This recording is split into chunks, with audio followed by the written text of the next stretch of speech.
جلسہ کیوں کیا جاتا ہے؟ آپ لوگ جواب دیں گے۔ آپ لوگ جلسہ کیوں کرواتے ہیں اور جلسہ کیوں کیا جاتا ہے؟ اگر آپ لوگوں سے سوال کیا جائے تو آپ یہی جواب دیں گے کہ ہم اتنے بڑے بڑے مدارس چلا رہے ہیں، یہ دین کے قلعے ہیں، مضبوط پلر ہیں، کھمبا ہے،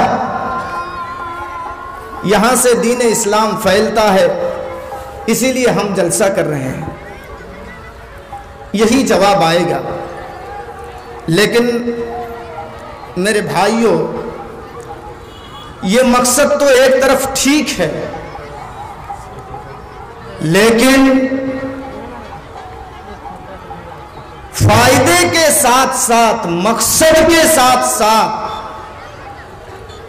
میں آپ کو یہ بتا دوں کہ جلسوں میں قرآن و حدیث کی جو باتیں کہی جائیں ان پر عمل کیا جائے، یہ جلسے کا مقصد ہوتا ہے کہ جو باتیں کہی جائیں ان پر لوگ سنیں اس کو اور سننے کے بعد اس پر عمل کریں۔ جلسے کا مقصد یہ ہوتا ہے، اور جب آپ عمل کریں گے، نیکی کریں گے، سنیں گے، تو اللہ رب العالمین اس کے بدلے ایک جگہ رکھا ہے جس کا نام ہے جنت۔ اللہ آپ کو جنت میں دے گا، اور اس کا الٹا اگر آپ کام کریں گے تو اللہ رب العالمین ایک جگہ کا نام ہے جہنم، جہنم میں دے گا۔ یہ دنیا اسی لیے رچائی اور بسائی گئی ہے کہ آپ اچھے کام کریں گے تو آپ کو جنت ملے گی، اور آپ برے کام کریں گے تو آپ کو جہنم ملے گا۔ یہ دنیا اسی لیے رچائی اور بسائی گئی ہے۔ ہمارے باپ حضرت آدم علیہ السلام کو اللہ رب العالمین نے کہاں رکھا تھا؟ جنت میں۔ ہماری ماں کو بھی اللہ نے جنت میں رکھا تھا، یہ آپ کو معلوم ہے، اور اللہ نے یہ کہہ دیا کہ دیکھو آدم یہ جنت ہے، دیکھو جتنی نعمتیں تم دیکھ رہے ہو یہ سب تمہارے لیے ہے، جاؤ رہو جنت میں آرام سے، لیکن سنو فلا تقربا هذه الشجرہ، اس درخت کے پاس مت جانا، وہ جو درخت دیکھ رہے ہو اس کے پاس مت جانا۔ کھانے کی بات نہیں آئی، اس کے پاس مت جانا، تم اللہ نے منع کر دیا۔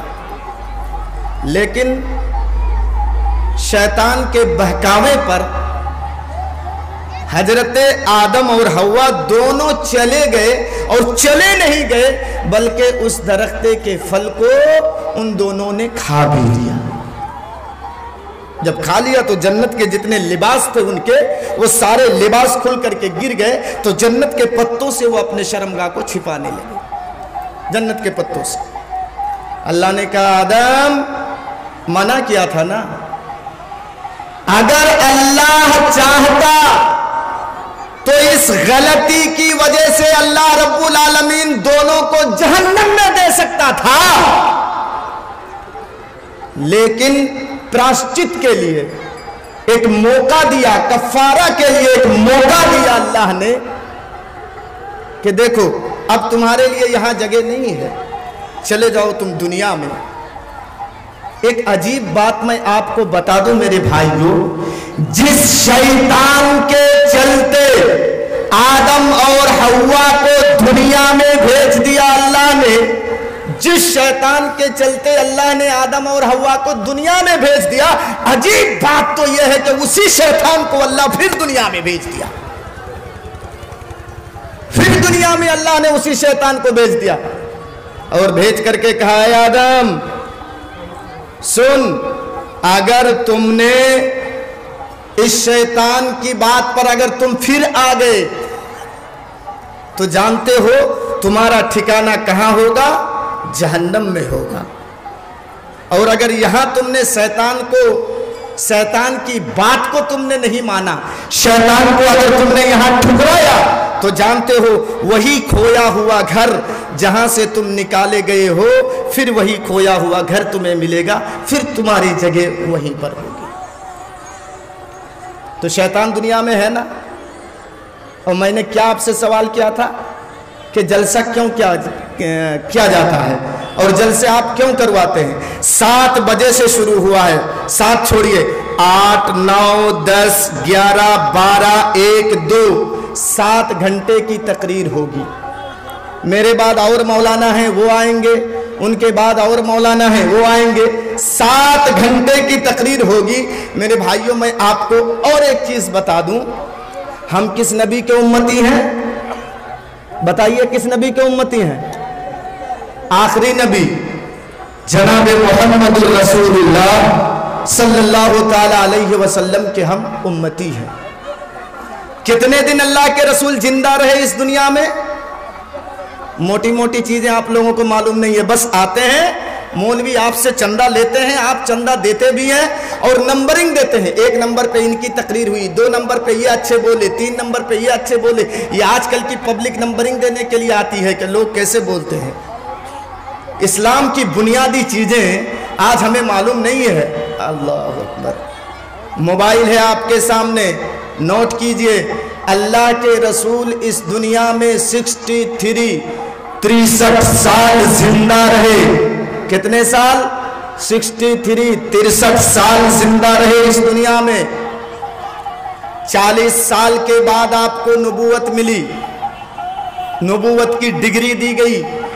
جیسے جو ڈاکٹری لائن میں پڑھتے ہیں، کورس مکمل کرنے کے بعد ڈاکٹری کی ڈگری دی جاتی ہے ان کو کہ آج سے تم ڈاکٹر بن گئے. انجینئر کی لائن میں جو پڑھتے ہیں تو 10 سال 12 سال پڑھنے کے بعد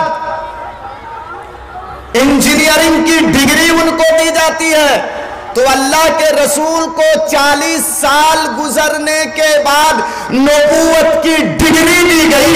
اے نبی آج سے تم نبی بن گئے، نبوت کی ڈگری تم کو دی گئی.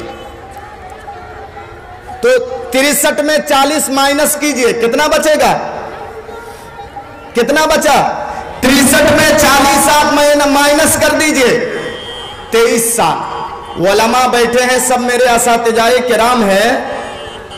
نبی کی 23 سالہ زندگی میں پورے قرآن کو آپ پڑھ کر کے ختم کر ڈالیے، حدیث کی ساری کتابیں پڑھ ڈالیے، سیرت کی ساری کتابیں پڑھ ڈالیے.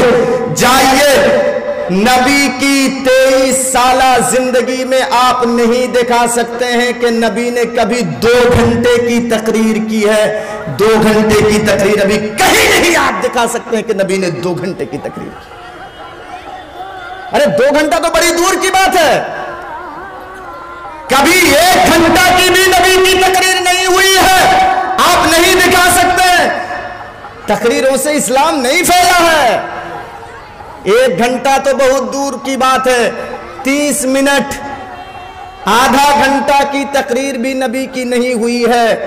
میں آپ کو بتا دوں، نبی اکرم کی سب سے لمبی تقریر، نبی کا سب سے لمبا بھاشن، ارے میں آسان اردو استعمال کر رہا ہوں، بہار جھارکھنڈ میں جاتا ہوں تو میں کچھ اور انداز میں بولتا ہوں تاکہ آپ سمجھیں.